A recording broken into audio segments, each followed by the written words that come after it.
So welcome to day 61. A lot happened over the past 2 months, but I'd be lying if I said it was all smooth sailing. Life still throws curveballs, and sometimes it feels like everything you've done up to this point might not matter. There are times when doubt creeps in and asks questions like, what if it doesn't work? What if all this effort is wasted? These doubts can shake your resolve and make you wonder if it's worth continuing, and believe me, I've been there. But here's the thing, those 60 days weren't just about achieving a specific outcome. They were about changing how I relate to life itself, about becoming someone who attracts their dreams rather than just chasing after them. After I began reprogramming my mind, something very important became clear. It wasn't enough to just think differently. Thoughts are powerful. Yes, but without action, they remain like seeds that never touch the soil. What truly begins to shape reality is when intention and action merge. This is where most people get stuck. They either dream without acting or act without clarity. But manifestation requires the marriage of both. I had to ask myself a hard but honest question. Are my daily actions truly aligned with the future I claim to want? It's one thing to visualize wealth, health, or love. But if the choices you make every day contradict those visions, you're sending mixed signals to life itself. And life always responds to what you consistently do, not just what you occasionally wish for. This meant that I could no longer afford to live on autopilot. Each morning I would wake up and deliberately place myself into the role of my future self.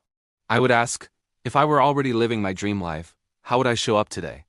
How would I speak? How would I carry myself? What choices would I make even in the small, seemingly insignificant moments? And then I acted accordingly. Psychologists call this process self-signaling. Every action we take is a signal, not just to others but to ourselves about who we are becoming. For instance, if I said I wanted to be abundant but then continued to treat money carelessly or constantly complained about not having enough, I was signaling lack.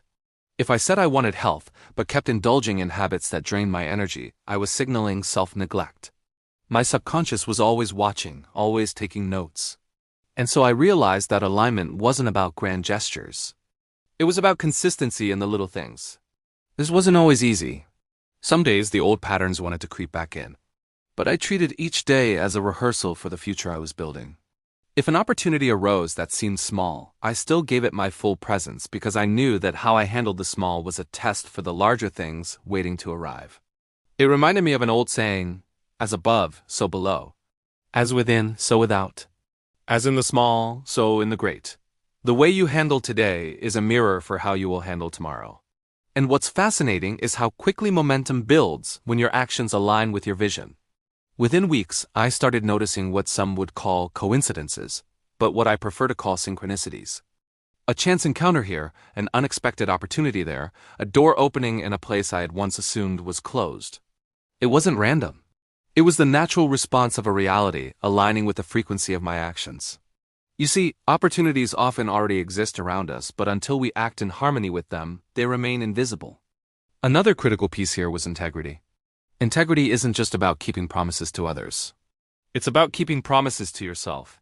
Every time I acted in alignment with my dream, I was casting a vote for that future. And every time I broke that alignment, I was weakening the signal. Integrity is the bridge between intention and manifestation. Without it, we're left wandering in circles, always dreaming but never arriving. Of course, some might argue that action without guarantee of results feels risky, and they're right. It is. But think about it. Inaction is also a choice, and it guarantees one thing that nothing changes. So I decided that even if my actions didn't bring immediate visible results, they would at least bring me into alignment with the kind of person I wanted to become. And when you consistently embody the identity of the future self you envision, reality has no choice but to catch up. At its core, aligning action with intention is about living as if the dream has already arrived. Not in a delusional sense, but in a disciplined, practical sense. If your future self is confident, then act with confidence now. If your future self is successful, treat your current projects with the seriousness and respect you would give to larger ones. If your future self is abundant, learn to manage and appreciate what you already have. By embodying that alignment day after day, the line between someday and today begins to blur until the future no longer feels like something you're chasing. It feels like something you've stepped into. So, when I look back at those 60 days, what strikes me is not that the universe suddenly gifted me my dream life out of nowhere. What strikes me is how my own choices became the signal that told life, I am ready. And life, as it always does, mirrored back that readiness. The truth is simple but profound. Dreams don't manifest because you want them. They manifest because you become the kind of person who lives them. And becoming that person requires the courage to align your actions with your intentions day after day, even when no one else is watching. Because in the end, alignment isn't about someday. It's about who you choose to be right now. And the right now, if lived fully, is already the beginning of the life you dream of. You guys know that I've been super open about my journey of manifesting my dream life. I didn't do anything crazy like win the lottery or suddenly become a millionaire. Rather, I took a leap of faith towards my biggest dream, which was studying abroad in Europe, and everything changed. Within 60 days, I got accepted to study abroad, got a full scholarship, found the love of my life, and felt a complete shift in energy about my future and possibilities. But looking back, I can honestly say that all of it started way before that 60-day mark. So today, let's talk about the very first shift, because without it, none of the rest would have unfolded. Before I saw any change in my outer world, I had to face the truth that my inner world was not aligned with the life I claimed I wanted. We often underestimate just how powerful our minds are in shaping reality. We think manifestation begins with vision boards or affirmations, but in truth, it begins with something far deeper: mental reprogramming. If the subconscious mind is filled with fear, doubt, and limitation, no amount of surface-level effort will override it. It's like trying to grow roses in a garden filled with weeds. The soil itself has to be prepared first. I realized that my mind was constantly rehearsing failure. My internal dialogue was riddled with what-ifs, maybes, and subtle self-sabotage. Even when I imagined my dream life, a quiet voice would whisper, "Be realistic. That's too far out of reach. You could never afford that. People like you don't do that," and that's the trap most of us fall into. We don't consciously choose these voices. They are programs written into us through repetition, through childhood conditioning, societal messaging, and past disappointments. The brain learns by repetition. So whatever we've been exposed to the most, we internalize as truth. And once that becomes our truth, we unconsciously create circumstances that match it. So for me, the first step was to take responsibility for the programs running in my head. I had to become aware of my thoughts not as passing clouds, but as commands being issued to the very system that designs my reality. The neuroscientist Dr. Joe Dispenza often says that neurons that fire together wire together, meaning the more you think a thought, the more it becomes your default pattern. I wanted to rewire those patterns. I wanted to stop rehearsing failure and start rehearsing success. For 60 days, I treated my mind like a sacred laboratory. Every morning, before reaching for my phone or letting the world dictate my mood, I spent time visualizing the life I desired not as a distant dream, but as if it were already real. I would close my eyes and imagine myself living in that reality, feeling the emotions I would feel, seeing the details of my surroundings, hearing the sounds that would accompany that life. The key wasn't just to think about it, but to feel it so vividly that my body believed it was already happening. When the body begins to experience the future in the present, the subconscious no longer distinguishes between imagination and reality. That's when reprogramming truly begins. But visualization alone wasn't enough. I had to monitor the rest of my day with vigilance. Every time I caught myself slipping back into old patterns, whether it was self-doubt, frustration, or negative self-talk, I interrupted the script. Sometimes I would literally say to myself, "No, we're not doing this anymore." That interruption was like pulling weeds before they could take root again. And instead of leaving the soil empty, I replaced those thoughts with affirmations that were aligned with my vision. Not hollow robotic affirmations, but ones spoken with conviction, ones I could feel resonating in my body. There's a psychological principle at play here called cognitive dissonance. When your mind holds two conflicting beliefs, your current reality and your imagined one, it creates tension. Most people resolve that tension by lowering their vision to fit their current circumstances. But I decided to hold steady in the opposite direction. I kept insisting, through thought, word, and feeling, that my higher vision was the truth, and it was my current circumstances that were temporary. Slowly, the dissonance started to fade, not because my vision shrank, but because my external world began to stretch to meet it. The beauty of mental reprogramming is that it doesn't require external permission. Nobody can give it to you or take it away. It's an internal revolution. And once you win the war in your mind, the world outside simply surrenders. What we believe deeply, we project outward, and what we project outward becomes the opportunities, the relationships, and the circumstances that define our lives. This is why I always say, before you try to manifest anything, ask yourself, what are the dominant programs running in your mind?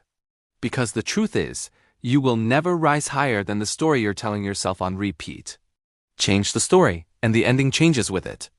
And so, when people ask me how I manifested my dream life in 60 days, I tell them this. It wasn't about chasing something outside of me. It was about mastering the conversation inside of me.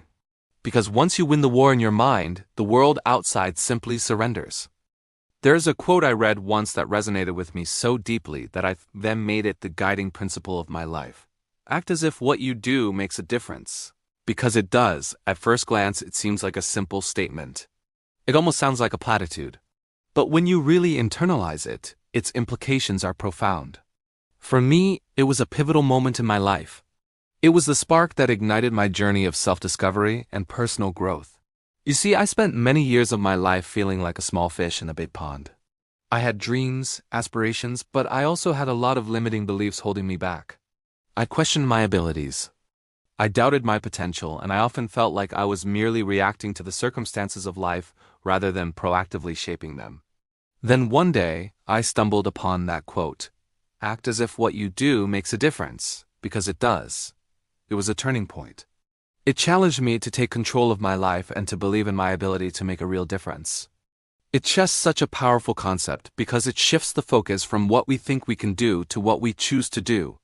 You don't need permission to start. You don't need to wait for the perfect timing. All you need is the willingness to act despite any fears or doubts, and I know it can be scary. Acting as if you can make a difference often requires stepping outside of your comfort zone. It involves taking risks, facing challenges, and pushing past your perceived limitations. But it's in those moments of discomfort that you discover your true strength and resilience. The more you act, the more you reinforce the belief that you can make a difference. It becomes a self-fulfilling prophecy. The actions you take today plant the seeds for the life you want to create. And the key is to not be discouraged by temporary setbacks or failures. Instead, embrace them as learning opportunities and keep moving forward. Remember, every successful person, every trailblazer, every changemaker started with a single step. They had that one moment when they decided to act as if they could make a difference, even when no one else believed in them. So ask yourself, what do you want to make a difference in? What change do you want to bring about in your life or in the world? The answer lies within you. And all you need to do is act as if you can make it happen, because you do have the power to make a difference. You always have. You just might not have recognized it yet. Your life is a reflection of the actions you take every day. And those actions are shaped by the beliefs you hold dear.